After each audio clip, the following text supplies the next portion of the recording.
देखिए भैया, माता पिता गंगा है। जो माता पिता का सेवा नहीं करता है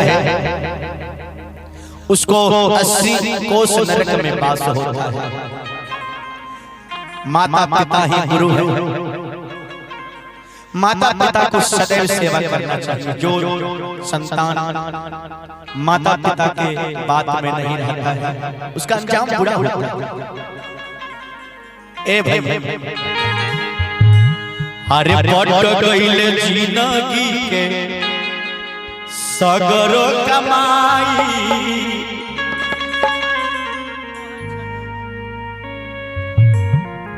जब ये भजन में गाता हूँ, ये रचना गाता हूँ, मुझे आंखों में आंसू आने लगता है। अरे पट गइले जिंदगी के सगरो कमाई। के करा में बाबू रही है, के करा में माई।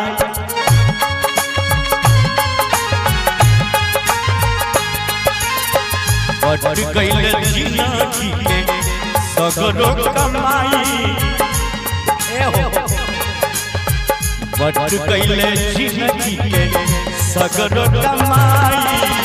के करा में बाबू रही है, के करा में माई।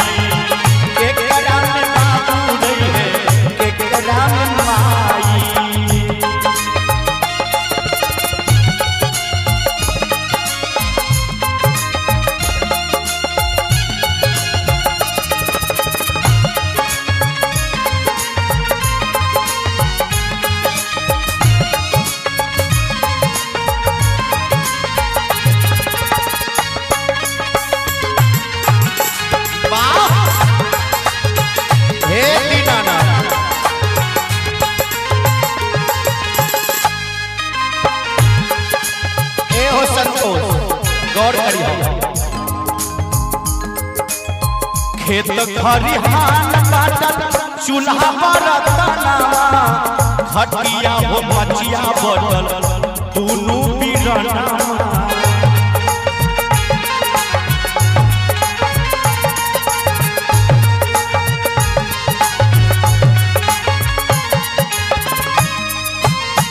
खेत खरिहान बाटल चूल्हा बरतनवा। खटिया हो मचिया बटल दुनू बिरनवा। ए अमरनाथ, कौन भैया करी है याबा, कौन भैया करी है याबा बाबू के दबाई। के करा में बाबू रही है, के करा में माई। के करा में बाबू रही है, के करा में माई।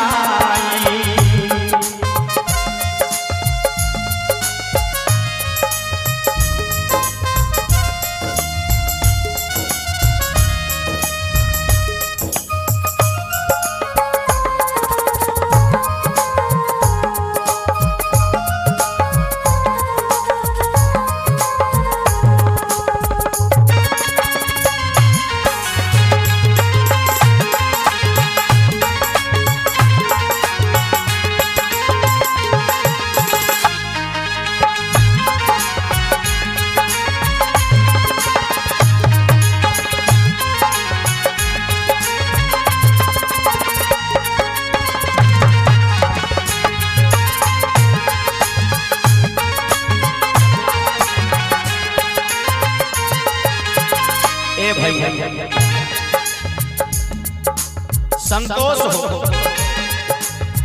ए हो मुकेश।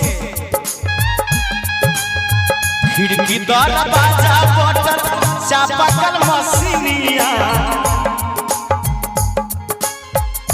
कैसे बटावल जाई एक ही बहिनिया।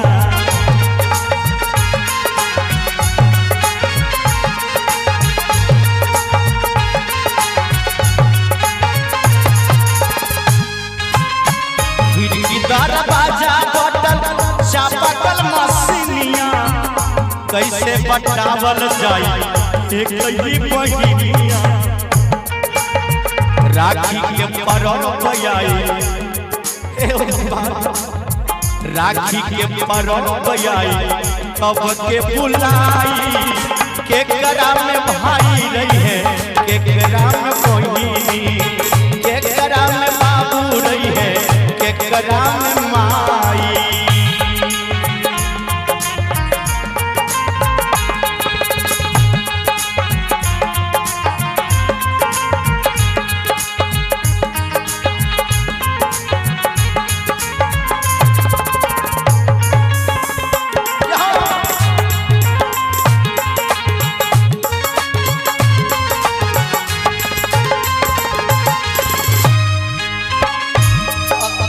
अब ये गौर करने वाला बात है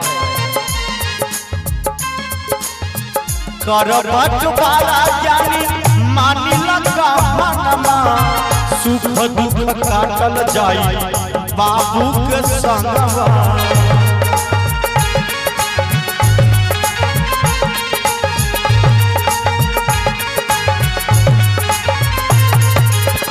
करबट वाला जानी मानी लगा मनमा